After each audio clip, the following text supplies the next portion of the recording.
Shalom, salam podcast M116, Mazmur pasal 1 ayat 1 sampai ke 6 yang menjadi dasar agar hidup kita makin baik dan makin benar di hadapan Tuhan.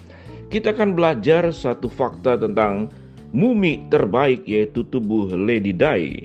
Mari kita belajar. Di antara penemuan mumi-mumi yang terjadi selama ini ada salah satu yang istimewa, yaitu mumi Lady Di. Siapa itu Lady Di dan seperti apa kondisi tubuh mumi yang disebut terawetkan dengan sangat baik?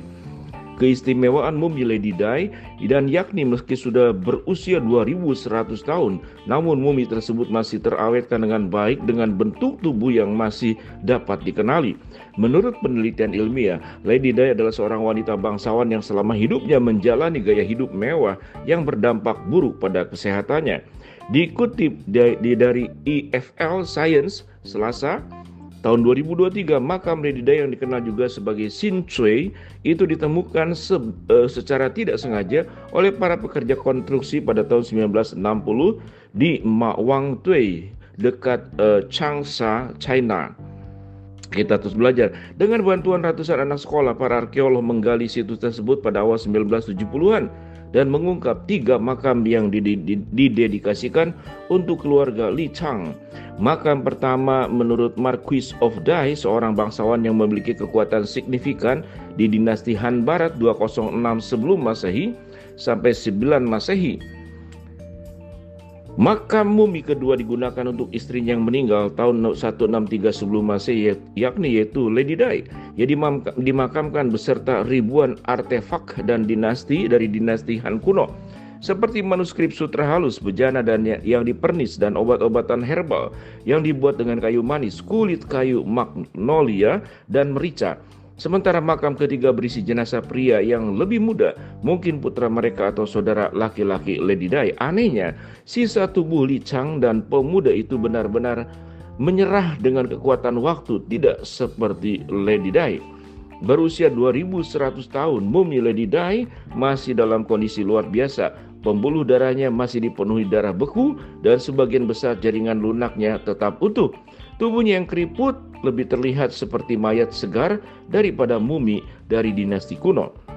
Ada sejumlah petunjuk tentang mengenai mumi Lady Di, dan ini dapat dalam kondisi baik selama bertahun-tahun ini. Arkeolog pada tahun 2009 mengungkapkan tubuh mumi Lady Di ditemukan dalam 4 peti mati terdalam yang dibungkus dengan lukisan sutra yang indah. Tubuhnya juga mengenakan 18 lapis pakaian sutra dan linen.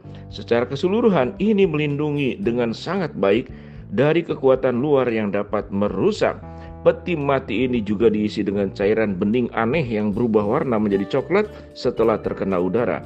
Beberapa percaya cairan itu adalah cairan tubuhnya, tetapi yang lain menduga itu mungkin adalah solusi herbal tradisional Tiongkok yang mungkin membantu proses pengawetan. Ilmuwan China yang melakukan otopsi mendetail pada jenazah kemudian juga mengungkapkan bahwa mumi wanita bangsawan ini dengan kondisi kesehatan yang sangat buruk. Lady Di diperkirakan meninggal sekitar usia 50 tahun karena serangan jantung tak lama setelah makan. Hal ini mungkin akibat dari gaya hidupnya yang mewah dan malas, tulis para peneliti, yang membuat sangat kelebihan berat badan dan menderita diabetes. Dilihat dari makamnya yang mewah dan fakta bahwa ia adalah seorang wanita bangsawan dengan banyak pelayanan, dia tidak perlu memaksakan diri, tulis ilmuwan China. Studi tentang tubuhnya juga mengungkapkan makanan terakhirnya. Di dalam kerongkongannya dan perutnya mereka menemukan lebih dari 100 biji melon kesturi yang menurut para peneliti dia menelan dengan sangat tergesa-gesa. Saat ini mumi Lady Di disimpan di Museum Provinsi Hunan bersisihan dengan toples kaca berisi organ tubuhnya. Sering dikatakan bahwa orang mengunjungi tubuh dengan keyakinan bahwa wanita kuno ini menyimpan semacam rahasia umur panjang. Sampai di sini, sahabat podcast M116, kita pertama melihat bahwa ada teknologi pengawetan yang sangat luar biasa dari zaman terdahulu. Bahkan sebelum kemajuan teknologi yang kita terima saat sekarang yang sangat berkembang, itu menunjukkan pelajaran pertama bahwa manusia diberikan kecerdasan luar biasa oleh Tuhan untuk melakukan banyak hal, dan itu menunjukkan betapa besar dan agungnya Tuhan yang memberikan kecerdasan kepada manusia. Yang kedua, pengawetan seawet-awet dan selama apapun dan kemudian tidak rusak sebagaimanapun. Tetap yang meninggal adalah mayat yang terdiri dari raga badani dan dia tidak bisa hidup kembali. Di atas itulah kita melihat bahwa yang lebih hebat daripada pengawetan mayat adalah bagaimana Kristus sebagai kebangkitan dan hidup memberikan kebangkitan kepada setiap kita masing-masing, dan kita akan mengalami sebuah keindahan bagaimana tubuh yang sudah hancur setiap manusia satu hari kelak nanti waktu kita dibangkitkan akan diberi tubuh kebangkitan sebagaimana tertulis dalam 1 Korintus 15. Shalom, salam podcast M116.